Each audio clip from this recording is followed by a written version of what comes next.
job of a character artist is to take the concepts and interpret into 3D models for the world. My personal favorite creature that I got to work on Dragon Age Origins was the Darkspawn Ogre.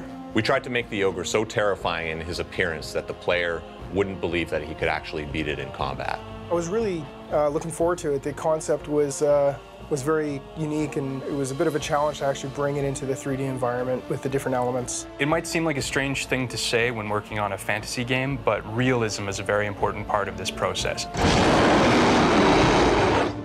If you don't believe that they're real, then none of it affects you. It's nothing. I mean, the level of detail on these creatures is amazing. I mean, you can zoom right into any part of them from any angle, and they look absolutely fabulous. So here we have the Pride Demon.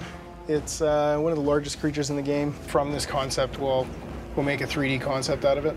Once we do that, we'll take this basic mesh and we'll go ahead and paint a really detailed, sculpted model. We'll take this and we'll make a projection so we can get all these little details into a texture, and then place that texture onto the mesh that you saw before, and you'll get your finished model with all its texture and glory.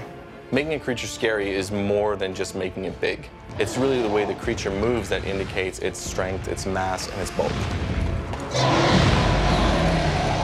Animation is really about performance, and the same way that an actor gets prepared for a role in learning and studying what this character thinks, what this character feels, the animator is, it's his job to bring that to the character in a more digital form.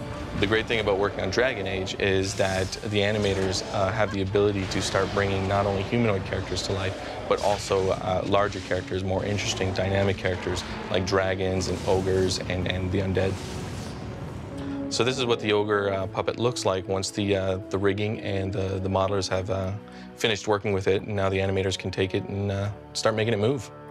Sometimes we would just act it out, like get up and physically act out how like an ogre would move. As you can see, when the ogre hits the ground, his entire body shakes from the massive impact of his size, and that's a really nice detail. See the ogre finally in the game and working and animating and all its terrifying glory is actually it's quite surreal. When you're working with such a big creative team, everyone is coming to the table with their own style, with their own techniques. And as the development process goes along and you start building a world together, it becomes one language. And that language becomes something like Dragon Age Origins.